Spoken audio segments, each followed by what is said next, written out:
कहानी के शुरू में हमें बताया जाता है कि दो भाइयों ने मिलकर एक स्कूल बनाया था, जहाँ पर एक तरफ अच्छाई सिखाई जाती थी और दूसरी तरफ बुराई। मतलब एक तरफ अच्छा जादू सिखाया जाता था और दूसरी तरफ बुरा जादू। इस स्कूल का नाम school for good and evil था। अब ये स्कूल जिन दो भाइयों का था वो आपस में अपने जादू से लड़ रहे थे, मगर यहाँ पर सिर्फ वो अपने जादू की प्रैक्टिस कर रहे थे। बाद में पता चलता है कि जो बुरे वाला भाई था, जिसके पास बुरा जादू था, वो असलियत में अपने अच्छे वाले भाई को नुकसान पहुंचाता है। ये वो जादू इस्तेमाल करता है जो नहीं करना चाहिए था। इसके पास खास किस्म का खून का जादू था, जिसका इस्तेमाल करके ये अपने भाई को बहुत नुकसान पहुंचाता है। और इसी लड़ाई में अच्छे वाला भाई बुरे भाई को ऊंचाई से नीचे गिरा देता है। अब इसके बाद हमें 2 साल बाद का वक्त दिखाया जाता है, जहां इंसानी दुनिया में सोफी नाम की लड़की अपने डैड और सौतेली माँ के साथ रहती थी। सोफी बहुत ज्यादा खूबसूरत थी। वो परियों की दुनिया में जाना चाहती थी, जहां जाकर वो प्रिंसेस बनना चाहती थी। उधर ही एक और लड़की रहती थी जो सोफी की बहुत अच्छी दोस्त थी, मगर ये बिल्कुल प्यारी नहीं थी। इसके बाल चुड़ैलों जैसे थे, इसीलिए शहर के सब लोग इसको चुड़ैल बुलाते थे। अब ये दोनों बिल्कुल अलग थी, मगर फिर भी इनकी दोस्ती बहुत गहरी थी। अब वो दोनों स्कूल जाती हैं, फिर वो किताबों वाली दुकान पर जाती हैं, जहाँ पर सोफी परियों और प्रिंसेस वाली किताब लेती है, जबकि उसकी दोस्त भूतों और चुड़ैलों वाली किताब लेती है। अब यहीं पर दुकानदार उसको उसी जादुई स्कूल की किताब देती है, जिसे देखकर सोफी उससे पूछती है कि ये स्कूल कहाँ पर है। वो दुकानदार कहती है, मैं नहीं जानती, शायद इस बारे में किसी को भी नहीं पता। ये या तो इसी दुनिया में होगा या फिर कहीं और सारी कहानियाँ भी इसी स्कूल से शुरू हुई थी, जो हम अक्सर किताबों में पढ़ते हैं। वो यहीं से लिखी जाती हैं, मगर सोफी की दोस्त यकीन नहीं करती। वो दुकानदार बताती है, कुछ सालों पहले हमारे गांव की लड़की को भी इसी स्कूल के मॉन्स्टर उठा कर ले गए थे, जिसका आज तक कुछ पता नहीं चला। अब सोफी उस स्कूल के बारे में इतना कुछ सुनकर ये वहाँ पर जाना चाहती थी। वो एक खत लिखती है और उसको एक पेड़ पर लगा देती है, जिसके नीचे वो अपना और अपनी ये इस बारे में अपनी दोस्त को भी बताती है, मगर सोफी की दोस्त उसको मना कर देती है। कहती है, सोफी तुम उधर जाकर क्या करोगी। मगर सोफी तो न जाने क्या सोच रही थी, वो उधर जाना चाहती थी। उसी दिन रात को सोफी उसी जगह पर आती है जहाँ पर उसने खत लिख कर लगाया था। उसका पीछा करते हुए उसकी दोस्त भी आ जाती है, मगर तभी उधर बहुत बड़ा मॉन्स्टर आकर सोफी को पकड़कर साथ ले जाता है। सोफी की दोस्त भी उसका पीछा कर रही थी, मगर तभी उधर बहुत बड़ा बाज आकर दोनों को पकड़कर ले जाता है। अब वो बाज सोफी को तो बुराई के स्कूल में और उसकी दोस्त को अच्छाई के स्कूल में छोड़ देता है। सोफी वहाँ के वुल्फ गार्ड से कहती है, मैं गलती से यहाँ पर आ गई हूँ और मुझे तो अच्छाई वाले स्कूल में जाना चाहिए था, मैं इतनी प्यारी भी हूँ। अब वो अंदर जाकर एक लेडी से शिकायत करती है, जो यहाँ की प्रिंसिपल थी। वो बताती है, हमारे बाद से कभी कोई गलती नहीं होती, जो जिस इंसान की जगह होती है उसको वहीं पर छोड़ता है। उधर सोफी की दोस्त जिसे देखकर वहाँ की कुछ लड़कियाँ उसका मजाक बनाती हैं। कहती हैं, तुम्हारे बाल बिल्कुल चुड़ैलों जैसे हैं और कपड़े तो देखो, हमें लगता है तुम गलती से यहाँ पर आ गई हो। तभी कुछ परियां आकर सोफी की दोस्त को वहाँ के प्रिंसिपल के पास लेकर जाती हैं। सोफी की दोस्त कहती है, मैं यहाँ पर नहीं आना चाहती थी, यहाँ पर तो मेरी दोस्त आना चाहती थी। जिस बात पर वो प्रिंसिपल कहती है, हमारे बाद से कभी गलती नहीं हो सकती और नेवर यहाँ पर कभी नहीं आ सकते। अब यहाँ पर सोफी की दोस्त जिसका नाम अगेता था, उसको नेवर का मतलब समझ नहीं आता। प्रिंसिपल बताती है जो बच्चे बुराई के स्कूल में जाते हैं उन्हें नेवर कहा जाता है क्योंकि वो कभी खुश नहीं रहते, और जो बच्चे अच्छाई के स्कूल में जाते हैं उन्हें एवर बुलाया जाता है जो हमेशा खुश रहते हैं। अब सब बच्चों को एक हॉल में जमा किया जाता है जहाँ पर अगेता ने बहुत भारी ड्रेस पहना हुआ था, जबकि सोफी ने बिल्कुल सादा काला ड्रेस पहना हुआ था। हालांकि उन दोनों की पसंद बिल्कुल अलग थी। यहाँ पर बुराई के स्टूडेंट सादा कपड़े पहनते थे, जबकि अच्छाई के स्टूडेंट बहुत ही प्यारे कपड़े पहनते थे। अब यहाँ पर जो अच्छे स्टूडेंट थे वो जादू दिखाते हैं, उधर ही यहाँ मगर इसको एक बुरा स्टूडेंट चैलेंज करता है और उसे नीचे गिरा देता है। तभी इसकी नजर सोफी और अगेता पर पड़ती है, मगर ये किसी दूसरी लड़की के पास जाकर बैठ गया था। अब यहाँ पर स्कूल के हेड आते हैं। ये वो ही हेड थे जिन्होंने अपने भाई को मार दिया था, जो बुरा था, जो हमने कहानी के शुरू में भी देखा था। प्रिंस भी इन्हीं का बेटा था। अब यहाँ पर ये सब स्टूडेंट से कहते हैं सबको दिल लगाकर पढ़ना होगा और अच्छे से नंबर लाने होंगे, और जो अच्छा होगा उसी के बारे में कहानी लिखी जाएगी और उसको इंसानों की दुनिया तक पहुंचाया जाएगा। मगर तभी अगेता और सोफी कहते हैं अगर कोई गलती से गलत जगह पर आ गया हो तो हेड कहता है नहीं, ऐसा नहीं हो सकता, हमारे से गलती नहीं हो सकती। ये कहकर वो यहाँ से चले जाते हैं। अब रात को अगेता अपनी दोस्त सोफी से मिलने इवल यानी बुरे स्कूल में आ रही थी। वहाँ पर ये दोनों स्कूल के प्रिंसिपल्स को बातें करते हुए सुनती है। उनके जाने के बाद तभी उधर बुराई के स्कूल का हेड आ जाता है जो कह रहा था कि सोफी अब मेरी है। ये वो ही था जिसने बुराई का स्कूल बनाया था और उसके पास खून का जादू भी था जो हमने कहानी के शुरू में देखा था। अब ये कैसे जिंदा था? इसके भाई ने तो इसे मार दिया था। ये हमें कहानी में आगे जाकर पता चलेगा। अगेता जब उधर आ गई थी तभी वो देखती है उधर सोफी को उसके साथ लड़कियां तंग कर रही थी और उसके बाल काटने की भी कोशिश करती हैं, मगर इधर सोफी अब खुद को बचाती है और उल्टा उस लड़की के साथ बहुत बुरा सलूक करती है। सोफी उधर अपनी दोस्त अगेता को देखती है। ये दोनों मिलकर अब स्टोरियन के पास जाती हैं, मगर उधर कोई भी नहीं था। उस कमरे में सिर्फ एक किताब और जादू। तरी अच्छाई के स्कूल के हेड आ जाते हैं। इनको कहते हैं कि तुमसे पहले यहाँ पर कोई भी नहीं आया, तुम दोनों इतनी खास हो, फिर यहाँ से क्यों जाना चाहती हो?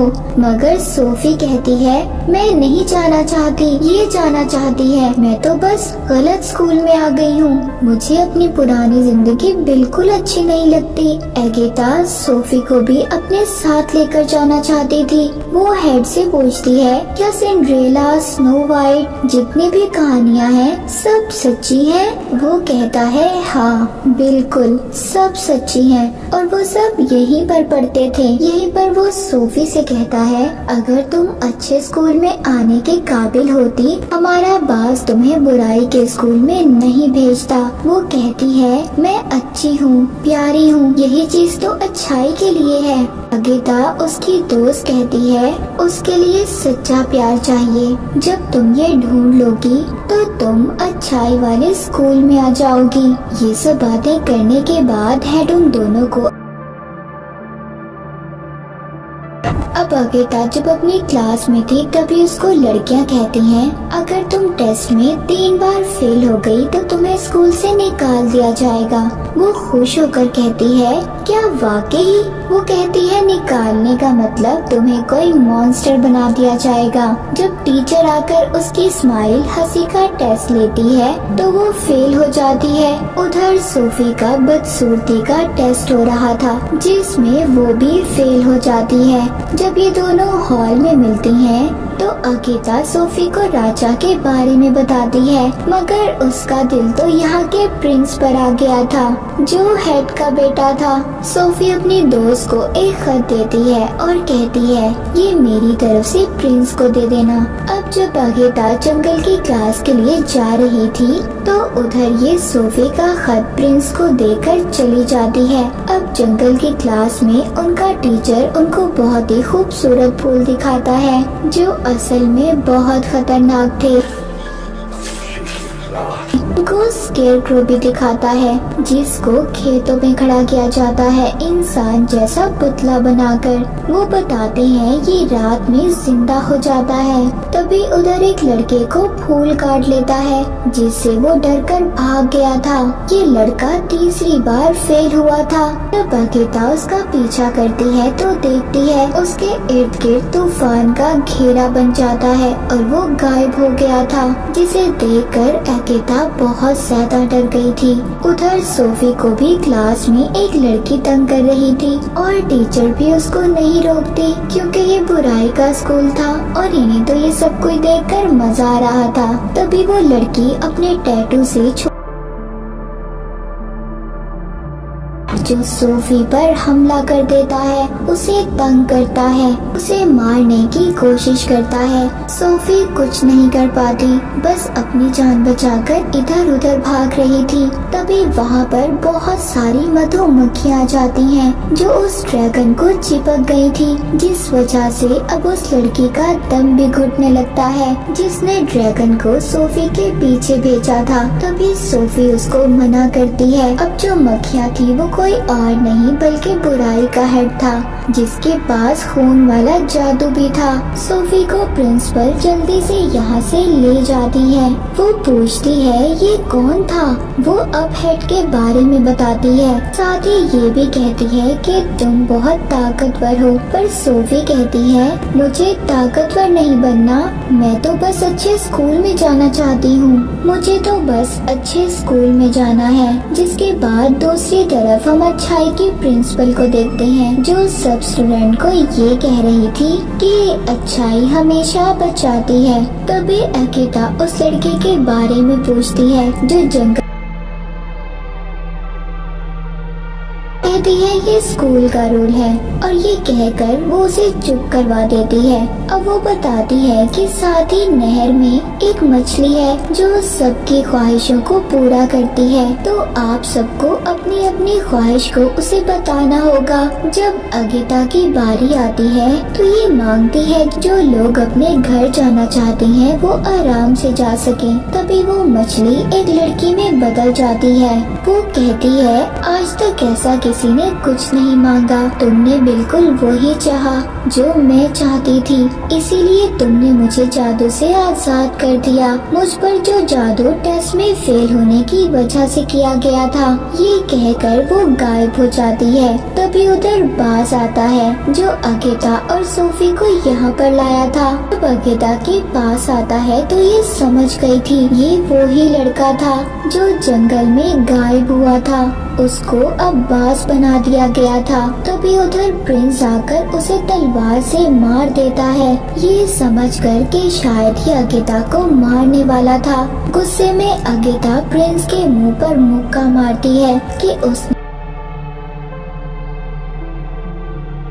प्रिंसिपल से कहती है इस चीज को आप अच्छाई कहते हो, ये कोई अच्छाई नहीं है बल्कि ये तो बुराई से भी बदतर है। जिसके बाद ये सोफी से मिलती है। वो बताती है मैंने बुराई के हेड को देखा है। अगेता कहती है हाँ मैंने भी देखा है। तभी पीछे खड़ा प्रिंस इनकी बातें सुन लेता है। अब अगेता उसे अकेला छोड़कर यहाँ से चली जाती है। प्रिंस उसके खत की तारीफ करता है। तभी बुराई का वुल्फ गार्ड आकर सोफी को लेकर चला जाता है, जहाँ पर बुराई की प्रिंसिपल उसके बाल काट देती है और फिर उसे कमरे में बंद कर दिया जाता है, जहाँ पर शीशे में अब उसके पास बुराई का हेड आता है जो उसे भड़काता है कि तुम्हारा यहाँ पर कोई नहीं है मेरे अलावा और तुम मुझ पर भरोसा कर सकती हो। जिसके बाद अब सोफी भी उसकी बातों में आ जाती है और फिर जब सब स्टूडेंट को एक पेन के जरिए जादू घंटा जा रहा था तो सोफी बहुत ही स्टाइल से उतर आती है और जादू लेकर चली जाती है। सब उसको देख रहे थे। अब उसने उन लड़कियों को भी दोस्त बना लिया था जो उसको परेशान करती थी। अगिता उसको बताती है कि अगर तुमने प्रिंस का दिल जीतना है तो उसके लिए सिर्फ खूबसूरती काफी नहीं है, तुम्हें वो सब करना होगा जो मैं कहती हूँ। अब अगले दिन सोफी प्रिंस के पास जाती है जो तीर मारने की प्रैक्टिस कर रहा था। फिर प्रिंस उसको बताता है कि बुराई के स्टूडेंट कभी सही निशाना नहीं लगा सकते, मगर सोफी निशाना लगा लेती है। देखकर प्रिंस असल में वो निशाना अगिता के जादू की वजह से लगा था। अब प्रिंस सोफी को अपनी रानी बनाने के लिए चुन लेता है, मगर ये बात किसी को भी अच्छी नहीं लगती। अगिता कहती है जो सच्चा प्यार होता है वो कभी दूर नहीं होता। अब वहाँ पर एक मास्टर कहते हैं ठीक है, इस बात का पता तब चलेगा हम इन दोनों को जंगल में अलग अलग छोड़ देंगे। अगर इन दोनों ने एक दूसरे को ढूंढ लिया तो इनका प्यार सच्चा है, हम भी फिर इनको कभी अलग नहीं करेंगे। अब रात को इनको जंगल में छोड़ दिया जाता है, लेकिन सोफी को उस जंगल के बारे में कुछ भी नहीं पता था। वो उन्हीं खूबसूरत फूलों के पास चली जाती है जो उसे काटने लगते हैं। उसके डर से वो अब स्केरक्रो के पास पहुंच जाती है। रात को जिंदा हो जाता था, वो डर के मारे चिल्ला रही थी। तभी उधर अगिता अपने जादू से कबूतर बनकर अपनी दोस्त की मदद करने आ गई थी। तभी उधर उन्हें प्रिंस की आवाज आती है। अब अगिता खुद छुप जाती है और सोफी को उसके पास भेजती है, मगर उस स्केरक्रो की वजह से प्रिंस की जादुई तलवार नीचे गिर गई थी। स्केरक्रो उसे बहुत ज्यादा मार रहा था। अगिता सोफी को इशारा करती है कि तलवार उठाओ, प्रिंस को दो, मगर वो डर की वजह से कुछ नहीं करती। अब जब प्रिंस मरने वाला था, अगिता खुद आ जाती है और उसकी तलवार उठाकर उसे दे देती है जो स्केरक्रो को मार देता है। प्रिंस सोफी पर बहुत गुस्सा करता है कि उसने उसकी जान नहीं बचाई और यहाँ पर सोफी उल्टा अगिता पर नाराज हो रही थी। अब वो भी उसे छोड़कर चली जाती है। वापिस आने पर अगिता की प्रिंसिपल उसको बहुत डांटती है। कहती है क्या तुम्हें अपनी दोस्त पर भरोसा है? वो कहती है नहीं, पर मेरा तो ये मानना है कि सभी इंसान ही बुरे होते हैं। उधर सोफी बहुत ज्यादा गुस्से में थी। बुराई का हेड उसको शीशे में उसकी दोस्त दिखाता है तो ये कह रही थी कि सोफी बुरी है, लेकिन वो उसको बुरी बात नहीं दिखाता, जिससे सोफी को अब बहुत गुस्सा आता है और अब वो बुराई के हेड के बस में थी। वो उसको खून वाला जादू भी दे देता है जो सबसे ज्यादा खतरनाक था। जब प्रिंसिपल उसके पास आती है तो ये उन्हें भी सुना देती है। यहाँ पर हमें पता चलता है कि जो बुराई के स्कूल की प्रिंसिपल थी वही लड़की थी जो सोफी के शहर से 20 साल पहले गायब हुई थी। उधर अच्छाई के स्कूल में प्रिंस अब अगिता को अपनी रानी चुन लेता है। तभी इधर सोफी आती है जो अब चुड़ैल बन चुकी थी। उसका था सब उस खून वाले जादू की वजह से था और कहती है तुम्हारी रानी तो मैं ही बनूंगी। ये कहकर चली जाती है। तभी उधर ये देखते हैं कि सोफी ने अपने जादू से आगे सभी गार्ड टीचर्स को छोटे छोटे खिलौनों में बदल दिया था। अब ये देखकर प्रिंस बुराई के स्कूल पर हमला करने चला जाता है, मगर उधर इसकी जादू और हमले को सोफी रोक लेती है और उन पर उल्टा हमला कर देती है। अब यहाँ पर जो बुराई के स्टूडेंट थे वो खूबसूरत होने लगे थे और अच्छाई के स्टूडेंट में बदल रहे थे, जबकि अच्छाई वाले बुराई में बदल रहे थे और बदसूरत हो जाते हैं। अब यहाँ पर सबके दरमियान में लड़ाई होना शुरू हो जाती है। अगिता सोफी के पास जाती है, उसे रोकती है, कहती है प्लीज ये सब रोको, ऐसा मत करो। तभी सोफी उधर कमरे में जाती है जहाँ पर जादुई किताब और पेन था। ये यहाँ पर अच्छाई के हेड को मारने आई थी, पर तभी ये देखती है जो अच्छाई का हेड था वो बुराई के हेड में बदल जाता है जिसने इसे जादू दिया था। अब वो बुराई का हेड कहता है मैं तो शुरू से ही जिंदा था, मैं उन ऊंचाई से गिरा तो मैंने वापस आकर अपने भाई को मार दिया था और उसकी जगह ले ली थी, जैसे हमें कहानी। अब वहाँ पर ये सोफी को जैसे ही अपने काबू में करता है, उधर सब कुछ तबाह होने लगता है। सोफी उसे कहती है इसे रोको, मैं ऐसा नहीं चाहती थी, मैं सबको मारना नहीं चाहती थी। तभी उधर अगेता आ जाती है। इस पर वो बुराई का हेड कहता है ये अब मेरी है, तुम इसको कहीं नहीं ले जा सकती। वो कहती है मेरे होते हुए तुम मेरी दोस्त को कुछ नहीं कर सकते। तभी बुराई का हेड उस पर जादुई पेन से हमला करता है, पर उसके आगे सोफी आ गई थी, जो पेन उसे लग जाता है। अब क्योंकि सोफी और बुराई के हेड का जादू एक ही था, जैसे ही वो पेन सोफी को लगता है वो जख्मी हो जाती है और उनका जादू अलग हो जाता है। अब वहाँ पर प्रिंस भी आकर उसे मारने लगता है, मगर वो उल्टा उस पर हमला कर देता है, जिससे प्रिंस भी दूर जाकर गिरता है। मगर सोफी अपने जादू से उसकी तलवार उसकी तरफ कर रही थी, जिसको अब कूद कर अगेता पकड़ लेती है और बुराई के हेड को मार देती है। अब सोफी भी मर गई थी, जिसे अगेता देखकर बहुत रोती है, लेकिन जब उसके आंसू उसके जख्म पर गिरते हैं तो वो दोबारा जिंदा हो जाती है, जिसे देखकर वो बहुत खुश होती है। अब इसके बाद वहाँ पर अच्छाई और बुराई दोनों के लोग मिल जाते हैं। वो सब एक दूसरे के साथ हंसी खुशी रहने लगे थे। तभी वहाँ पर जादू से एक रास्ता खुलता है, जो उनके घर का रास्ता था। अगेता कहती है कि तुम सोफी प्रिंस के पास रुको, मैं घर जा रही हूँ, मगर वो कहती है नहीं, हम दोनों इकट्ठे जाएंगे। अब ये दोनों वापिस से अपनी दुनिया में आ गई थी और दोबारा से पुराने जैसी जिंदगी जीने लगती हैं। मगर अब इनके पास जादू था। एक दिन प्रिंस का तीर इंसानी दुनिया में आकर एक पेड़ पर लगता है, जिससे आवाज आती है अगेता मुझे तुम्हारी जरूरत है। और इसी के साथ ये मूवी यहीं पर खत्म हो जाती।